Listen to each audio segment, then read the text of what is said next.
Good evening and welcome to Eagle Eye News at 6. I'm Kinley Bashirs. And I'm Taylor Harrison.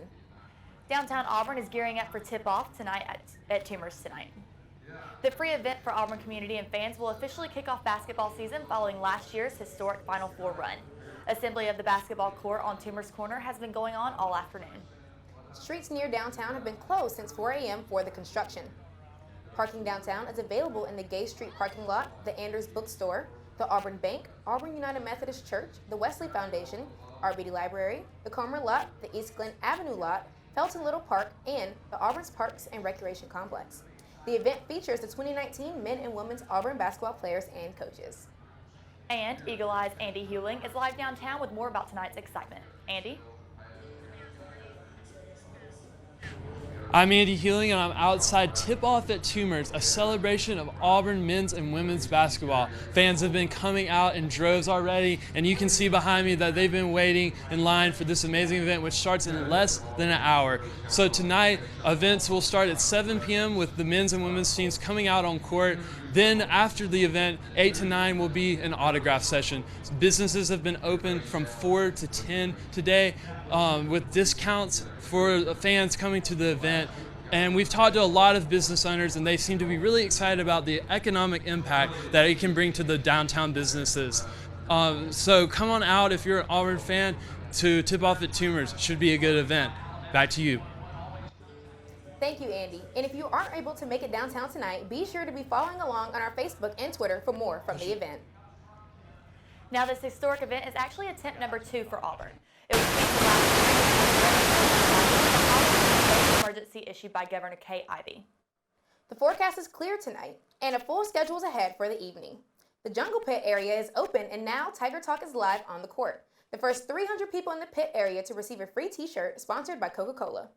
Tip-off is at 7 p.m. and will include introductions, 3-point contests, skills competition, 3-on-3 challenges, and a dunk contest. Media interviews and autograph sessions begin at 8.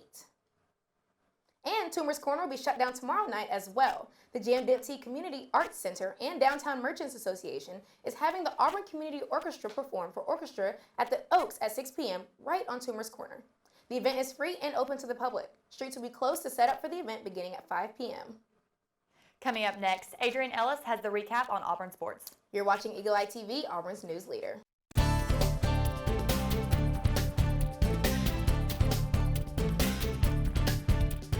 Football on a bye this week, the other Auburn sports got a chance to live in the limelight. I'm Adrian Ellis with sports. Auburn soccer came out on the losing end this past weekend as the 13th ranked Texas A&M Aggies defeated the Tigers by a final of 1-0. After a tough loss against the Mississippi State Bulldogs on Thursday night, Auburn welcomed in the 13th ranked Texas A&M Aggies into town. The defenses dominated the first half as both sides had few chances to shoot on goal. The Tigers had the first real opportunity of the game as Jessie Giroux dribbled into the penalty area, only to be tackled by an Aggie defender before she could even take a shot.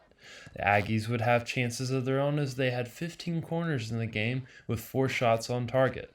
After a scoreless first half, the Aggies would find the breakthrough off a corner, despite the protests from Auburn's players that their goalkeeper was fouled on the play.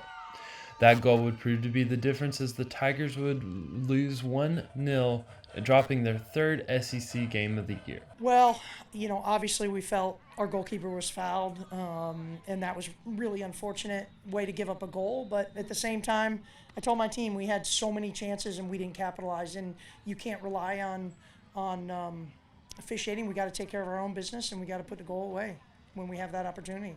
Well, I talked about we're really proud of them with the effort. I thought we fought till the very end and created opportunities. We certainly have to capitalize on those opportunities more, and that's going to be an objective going into the next game. Auburn will go back on the road Friday as they will face Florida in Gainesville at 6 p.m. From the Auburn Soccer Complex, I'm Andy Huling, Eagle Eye TV. Auburn will return to action on tomorrow night as they play in Gainesville, Florida against the Florida Gators with a kickoff set for 6 p.m. Auburn, ahead of their tip-off at Toomer's event to kick off the season, held their annual pro day for the NBA scouts ahead of the season. It's a little early for the pro. This is one of the earliest pro days because these guys are sort of running. The NBA guys are kind of, just sort of finishing up some of their early camp stuff. So good turnout, but it's really early for our guys to show. getting still. We got a chance to do some scrimmaging. It was the first time that I'd put my top 5 or 6 guys as of right now out there, and I thought that unit played the best together. We talked to the guys about the fact that I think we've got a really good 13-man roster. We're going to be very young coming off the bench, so which one of the young guys can, be able to help us the soonest and the bestest, and so we'll see. But there's a lot of learning going on right now. There's a lot of want to, and so real responsibility of the coaching staff to try to get this thing right. Yeah, it's always a want, and but we got to take it one step at a time. We got a lot of young guys. We got to show them the ways, and they're getting it. They're doing a great job. But yeah, it's a process, so we're ready for it though. After the break, a historic structure on campus is set to be restored. I'm Adrian Ellis. You're watching Eagle Eyes TV, Auburn's news leader.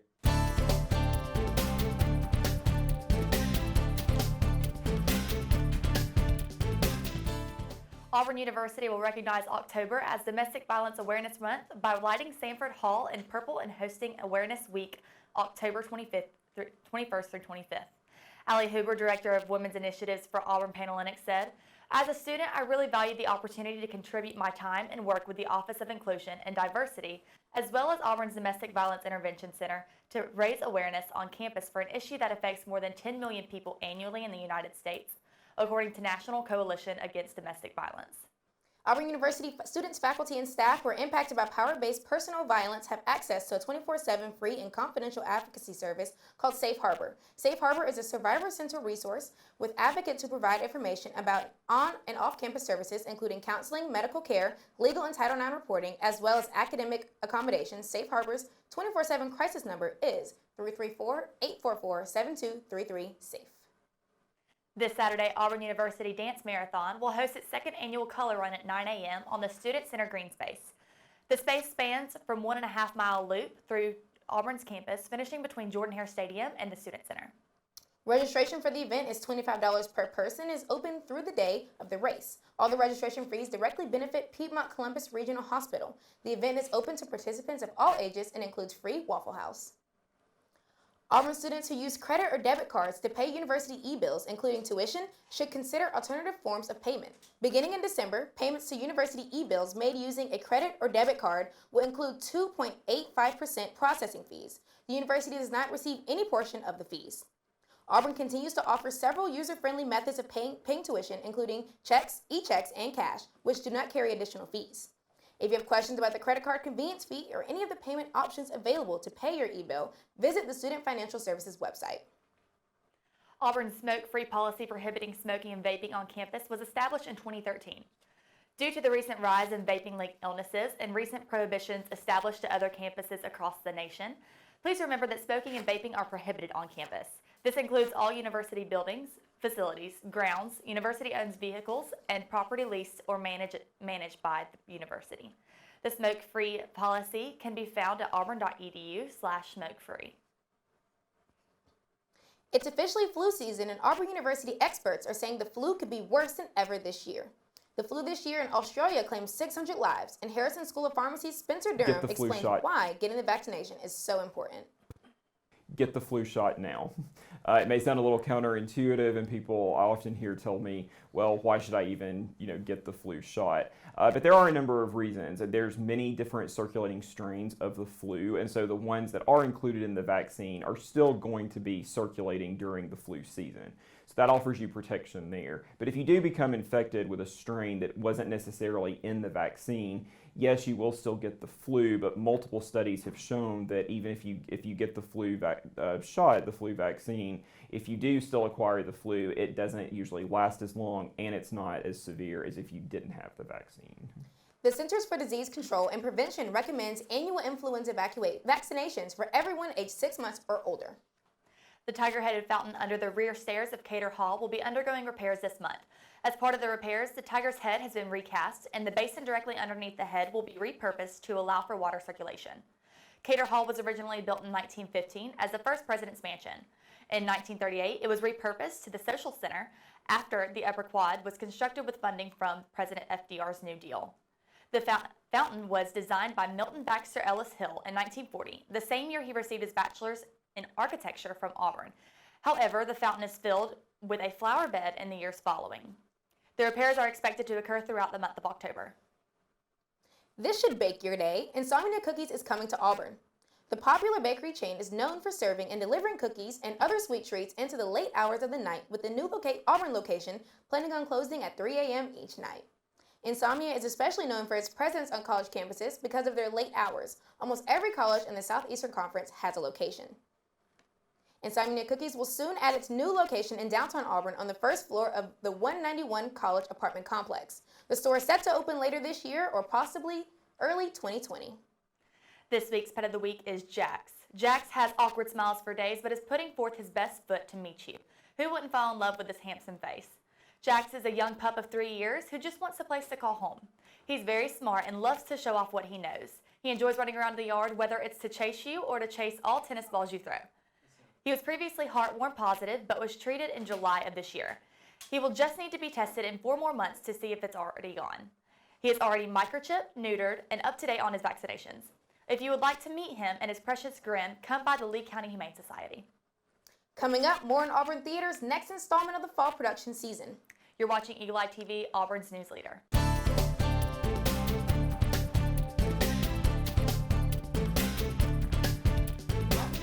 Theater will continue fall production season with the theory of relativity. These stories of family, childhood, love, and loss speak to our shared experience and what it truly means to be human. Relatively speaking, Eagle Eye's Adrian Ellis sat down with the crew behind the production to hear what they had to say. The audience can expect to be pulled in many emotional directions. It's funny, it's heartwarming. There are some unexpected moments where you go, oh. It's very relatable to college students. It was written for college students specifically, so there are some numbers that will generate with the college audience for sure.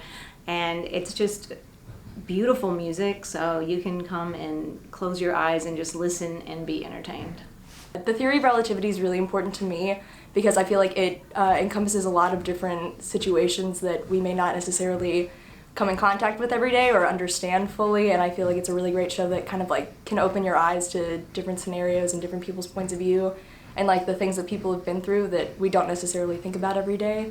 It's helped me have a better understanding and better empathy for other people, and I think that everyone who comes and sees it will walk away with a new perspective, and I hope that it makes people want to love others more. Each of them tell a unique story that you don't hear that often. People don't often share. It's something that's very personal to them, and they're able to bring that out through their character. The Theory of Relativity starts up tonight, October 17th, and runs through October 26th at Auburn's Telfair Pete Theater. Tickets can be found online at theatertickets.auburn.edu and are free to students. That's all we have for you tonight. Be sure to tune in every Monday at 6 and catch all the latest headlines at eagleeyeauburn.com. I'm Taylor Harrison. And I'm Kinley Bashirs. Thanks for joining us in Warrior.